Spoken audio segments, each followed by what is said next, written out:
Hola amigos, bienvenidos a Vestigium. Soy su amigo Refugio Volga, su amigo Jesús. Y hoy tenemos un invitado muy especial para nosotros. Una persona que, además de ser un gran ser humano, filósofo, es una persona que recordamos como maestro, como amigo. Es Edgar Restrepo. Es una persona que nosotros, comentándolo, los que estamos aquí colaborando, lo recordábamos de diferentes maneras. De diferentes maneras y en la escuela, como un profesor, o sea, un profesor que nos marcó, que sabe mucho de filosofía, que ha viajado, que ha conocido... Pero más allá que un profesor, güey, pero que te interrumpa, lo puedes considerar como un amigo, la verdad. Y pues... Sí, está muy bienvenido bien, mi parce.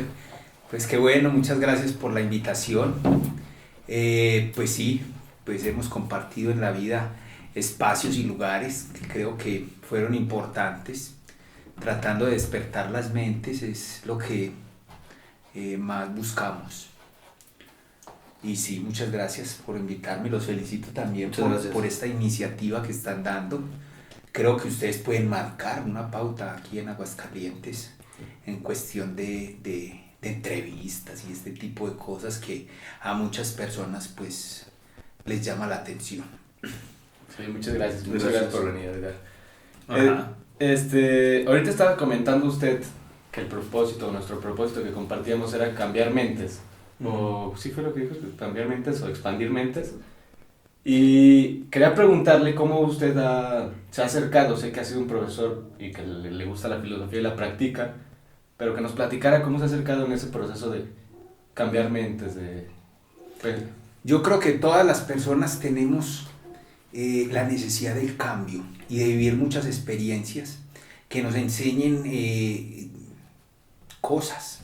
Por eso es muy difícil que uno transmita experiencia, eso no se puede transmitir. Lo tienes que vivir. Tienen que vivirla personalmente. Uno puede transmitir conocimiento, puede transmitir sabiduría, ¿sí? Etcétera, pero propiamente esto que uno tiene por dentro, la necesidad de conocer, eso sí es muy personal. Por eso yo creo que eso nos hace más grandes. Muy bien. Está muy rico este capuchino. Sí, delicioso. Adelante. Cuando yo recuerdo en aquellas épocas que nos contaba, por ejemplo, por lo menos a mí en lo personal, no sé si la gente sepa que el señor Edgar fue misionero, ¿verdad? Ah, sí. Fue misionero y platíquenos un poco más de en dónde fue misionero y cómo fue la experiencia, que lo cambió, o si cuando llegó tenía una idea de lo que era y cuando terminó cambió completamente su perspectiva de lo que era ser un misionero o se mantuvo. Explíquenos. Bueno, es que eso es una opción de vida. Para mí fue muy bonito ser misionero porque pude conocerme a mí mismo. Hay muchos espacios donde uno puede estar y uno de esos pues era ese. Es un lugar de disciplina, de oración y este tipo de cosas que le enseña a uno a vivir más la vida, ¿sí? Yo estudié teología en el Seminario de Misiones Extranjeras de Yarumal, donde se preparan o nos preparan a ver el futuro.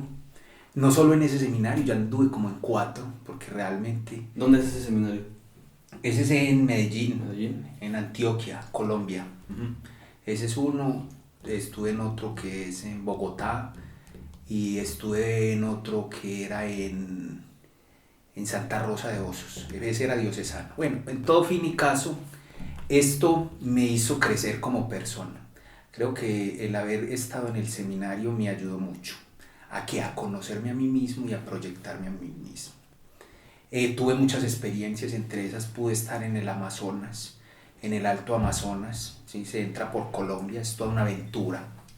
Creo que muy pocas personas pueden ir a esos lugares porque son lugares que se tiene que llegar en avión y fuera de eso en barco, y pasar en lancha, y andar la selva a pie. ¿El Alto Amazonas dónde está ubicado? Bueno, mire, el Amazonas se divide en varios países, Venezuela, Colombia, Brasil, Perú y Ecuador. Ahí hay una bandera. Okay. ¿Sí? El Amazonas tiene una bandera y son territorios indígenas. Se dice que son territorios de primer anuncio. Quiere decir que pues, es la primera comunicación que se da. Hoy en día la misión es muy diferente. Hoy en día no se va a imponer la religión. Hoy en día se va a compartir una experiencia de vida con ellos y uno resulta aprendiendo mucho de los indígenas, muchísimo. Y ellos aprenden de uno y de cierta forma eso es lo que ha ido marcando hoy lo que es la iglesia. Eso en cuanto a misión. También estuve por allá en una bahía que se llama Bahía Solano. Por allá viví un tiempo con un amigo que está en Bolivia. Prácticamente yo iba a pescar y él cocinaba el pescado. Entonces también tuvimos un vínculo ahí muy bonito. Pero o sea, son experiencias que yo creo que lo hacen a uno crecer. Y ya después pues terminé estudiando filosofía y prácticamente ya me vine a vivir a México. Y bueno, pues por aquí ando. Antes de pasar al tema, porque a mí se me hace muy interesante su experiencia en el Amazonas y le quería como preguntar más cosas sobre todo cuál es la diferencia, o sea, la principal diferencia entre culturas o ese choque cultural que se enfrentó con ver una civilización quizá más retraída en el pasado, indígenas, no sé cómo. Miren, ellos no andan en taparrabos, ni ellos andan ni las mujeres desnudas, ni nada de eso, no. De pronto más adentro, pero para ir más adentro, pues son indígenas más, se podría decir, repelentes. ¿Violentos? No, repelentes en el sentido de que no permiten que lleguen hasta allá, Okay. Entonces uno se tiene que devolver. Pero con los que yo estaba, pues usan ropa normal y tienen un pensamiento. De hecho, fui profesor ahí también de literatura. Ellos manejan su lengua nativa, que es el curripaco, manejan el portugués y manejan el español. Entonces uno también se tenía que preparar en esas otras dos lenguas porque pues así era.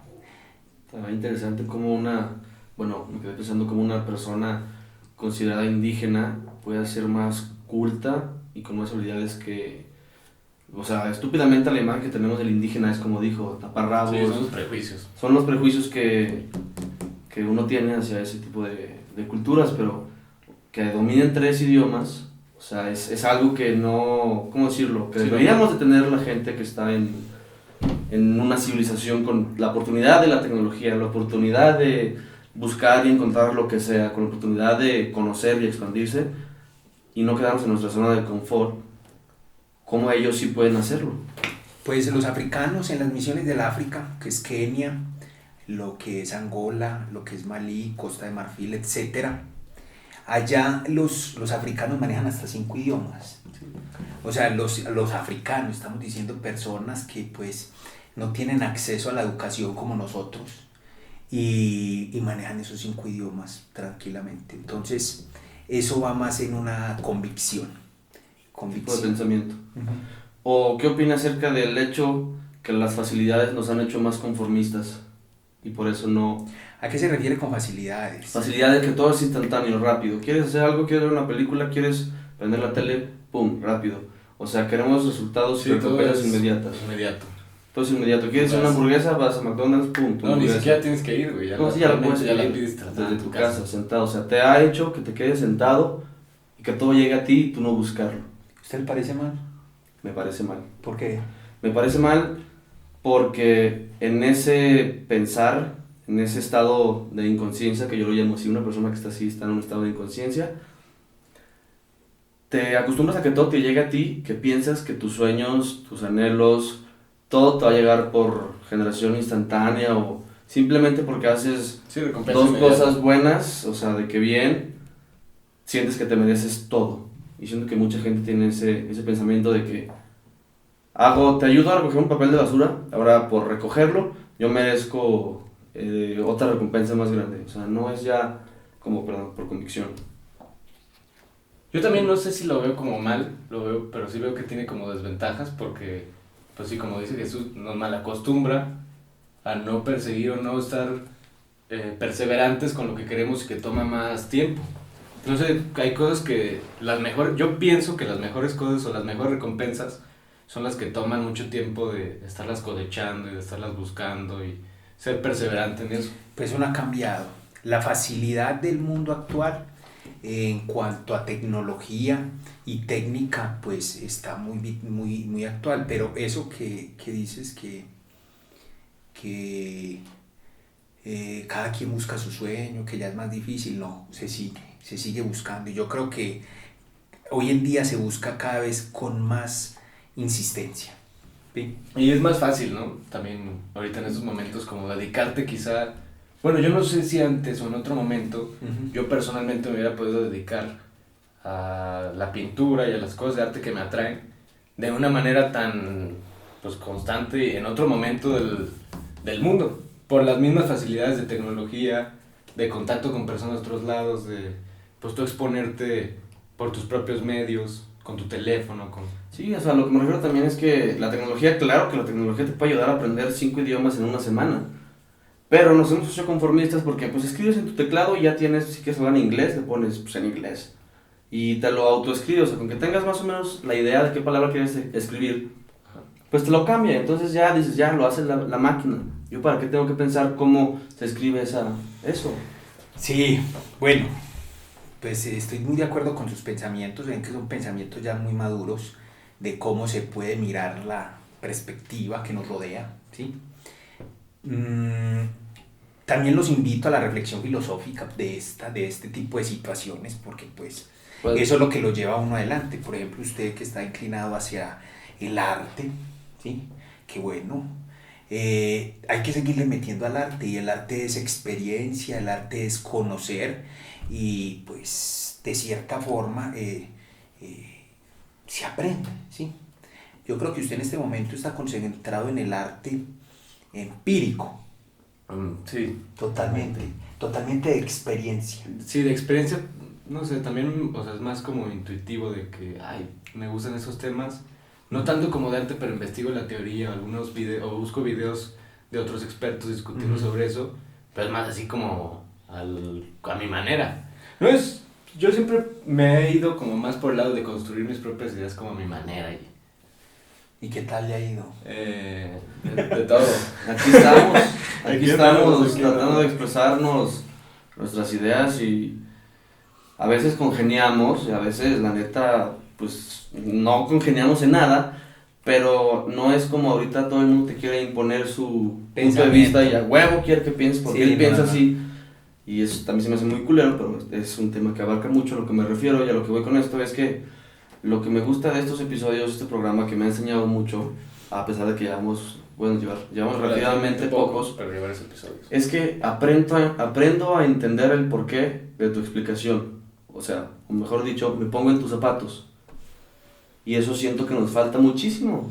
Pero eso es lo bonito, que uno sea capaz de interactuar con los demás. No estoy de acuerdo, pero no por eso vamos a asesinar a esa persona, por eso. ¿Sí? Eso se me hace hasta como acciones primitivas, ideas primitivas, como de... Bueno, vamos a esas ideas. Pues, ¿usted qué opina de la adopción homosexual? Yo opino bueno, que perdón, la gente me adueñé. es libre Ajá. de expresar su felicidad, y mientras esa persona sea feliz y no cause un daño a la sociedad, un daño a la moral, un daño, la moral es relativa, que realmente es moral y que no, depende completamente de tu cultura, y ese es otro tema. Otro rollo. Pero con que no dañe las reglas mundiales, éticas restablecidas, porque la ética esa, sí, sabes que matar es malo, sabes que robar es malo, eso no se puede cambiar. Mientras sepas que no estés violando eso, y tú quieres, no sé, hacer una marcha por algo, que respeten tu idea, expresarle a otra persona tu idea, y no estás influyendo en ninguna de esas, no normativas, pero pues cosas que todo el mundo las sabe, siento que mientras seas feliz, puedes hacer lo que quieras y expresarte. Eso es lo interesante de su generación, que es una generación que ya está aceptando todo este tipo de cosas y que ya no ve como en este tipo de manifestaciones como un ataque, ¿sí? Un ataque a la heterosexualidad. Para nada, yo creo que cada quien tiene que ser como es. Es como las mujeres que marchan. ¿Qué opina que las mujeres estén mostrando los pechos allá en pleno centro? No sé, o sea, la verdad no he pensado mucho al respecto. Bueno, pero es una opinión, ¿cierto? Tienen su forma de expresarse, tienen su derecho a expresarse. Sí, totalmente. O sea, es un derecho, no sé, voy a sonar pendejo si estoy equivocado, pero hasta constitucional, ¿no? Tienes derecho a expresarte. Es su forma. Nosotros aquí en el podcast normalmente hemos manejado estas ideas desde el punto de vista de la opinión, de que cada quien exponga su punto de vista. Claro, por supuesto. Pero no lo hacemos como verdad, ni tampoco a veces no lo citamos frases que ni siquiera sabemos de quién es el autor, o platicamos así de teorías que chance ni sabemos nada. Entonces yo me he dado cuenta que no solo en este espacio, en otros espacios de comunicación, en otros canales de nuestra generación, tenemos la idea similar como de opinar sobre cualquier tema y con la postura personal. Pero no sé usted qué le parezca como la sobrecarga de expresiones. A mí me parece maravilloso. Este es un mundo que cada quien puede ir como quiera. Y eso es lo bonito, que uno pueda expresarse como quiera. O sea, ¿existen verdades absolutas o...? No, por supuesto que no. No, jamás. No hay... No, es que de hecho ni verdad. Habría que mirar qué entiendo yo por verdad y a qué quiero ponerle la verdad. La verdad es una cosa muy personal. Pues relativa.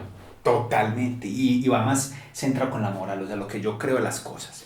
Que sí, o sea, es lo que estábamos hablando, perdón que lo interrumpa, pero es muy diferente, por ejemplo, el concepto moral, digo ético, el concepto ético, no, sí, moral, la ética es lo que no cambia. Ajá. El concepto moral mío al concepto moral de alguien de mi misma edad que viva en el Medio Oriente.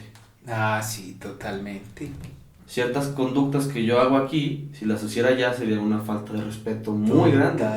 Y igual viceversa. Ofendería a toda una comunidad. Y a toda una religión, a todo o sea, algo que lleva generación tras generación siendo igual. Entonces yo también dudo que somos la generación que estamos empezando a aceptarlo, pero como en la Edad Media, 1500, al año 1000 al 1500, que hubo, ya sabe, que se paró la Inquisición. La Inquisición detuvo 1000 años. Eso se llama el oscurantismo. El oscurantismo. Donde salieron los padres de la iglesia, San Agustín, Santo Tomás. Eso en la filosofía está marcado como el tiempo del no pensar, de que todo es gracias a Dios, que solo Dios tiene la verdad y que no hay otras verdades. Fue muy triste, los que vivieron en ese tiempo eran vidas cortas porque pues no era... como que unos 30 años ya eras viejo. Sí. Sí.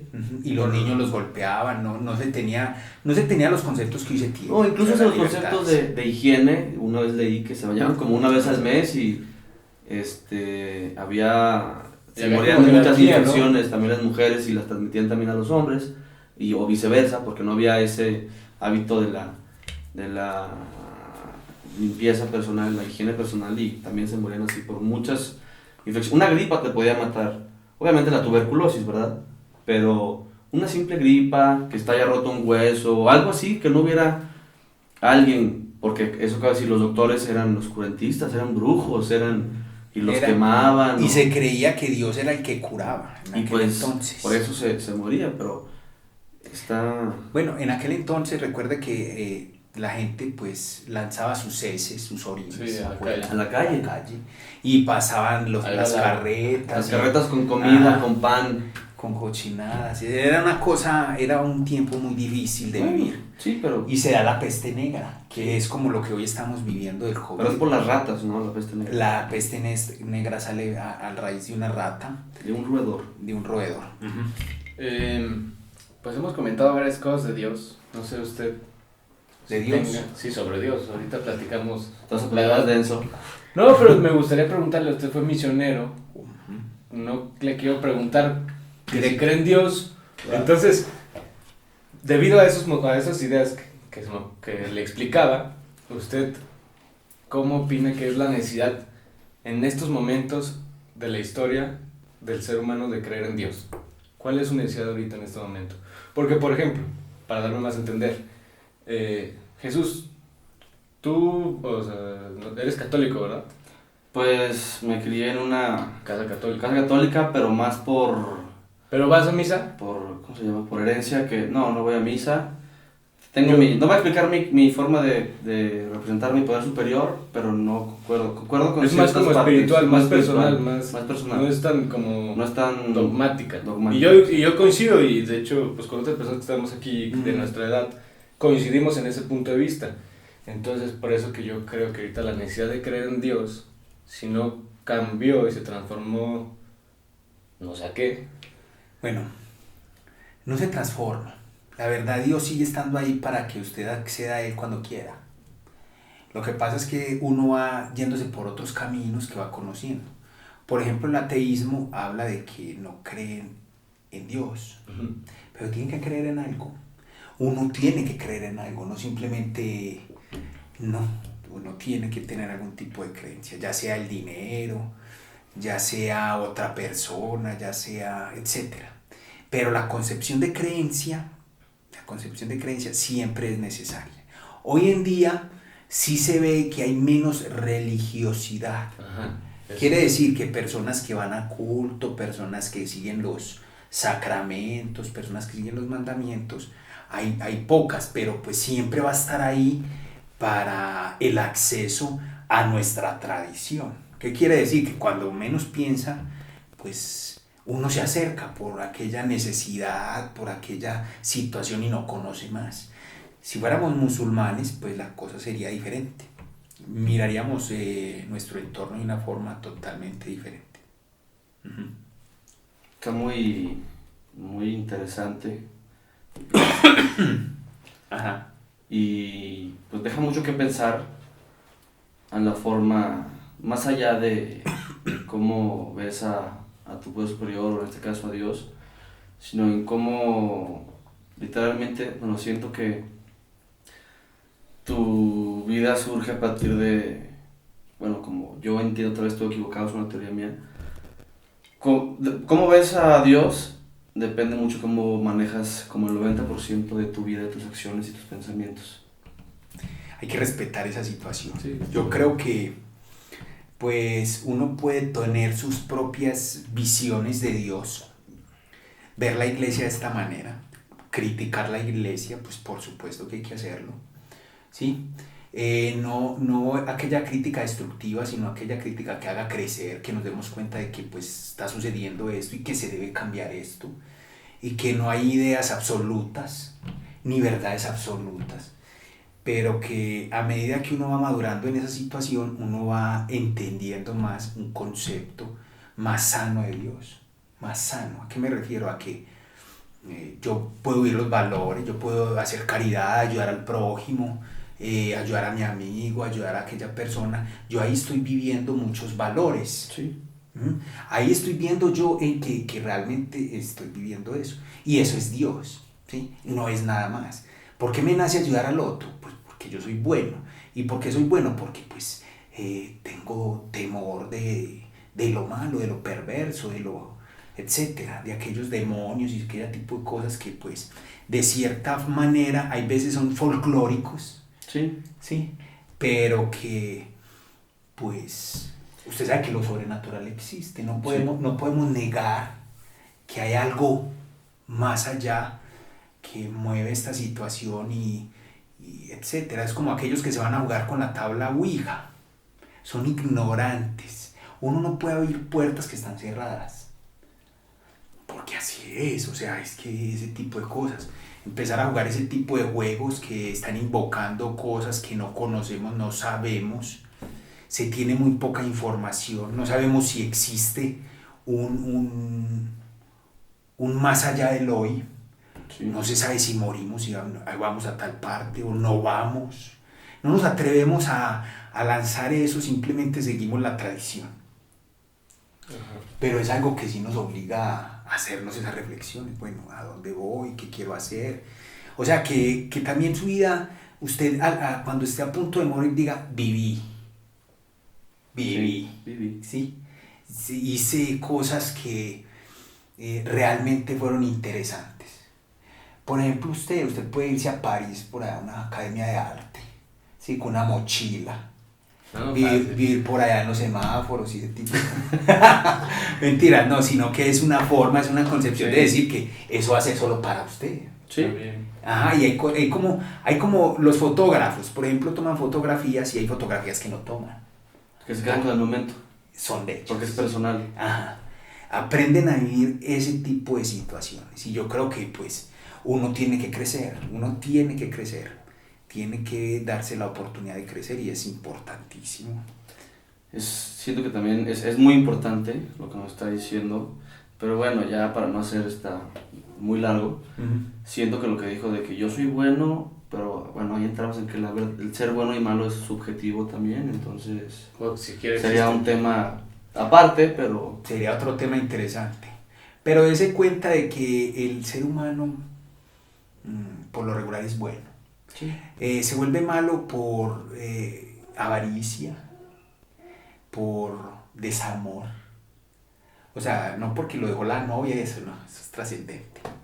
Sino porque no se siente amado. Por él mismo. Ajá. O sea, él cree que nadie lo ama. Entonces le es muy fácil violentar los derechos de los otros. Okay. Porque él siente que los otros le deben ese amor. Entonces es muy relativo. Sí. Pero así como una conclusión que yo daría, más que todo a los jóvenes, que yo creo que aquí en Aguascalientes, pues ya llevo 10 años aquí dando clases y conozco a muchos jóvenes y creo que pues he tratado de que a lo menos se lleven un mensaje y sea un mensaje que los invite a crecer, a preguntarse en muchas cosas, nunca dejarse de preguntar, de asombrarse. Cuando pierden eso, entonces vemos vidas vacías, vidas oscuras, vidas difíciles, amargadas, porque pierden el asombro, ya no ven lo bonito en las cosas, ¿sí? Entonces la invitación para todos es eso. Y los felicito. Muchas gracias. Yo creo que este equipo, no son solo ustedes dos, hay un todos, equipo, todos.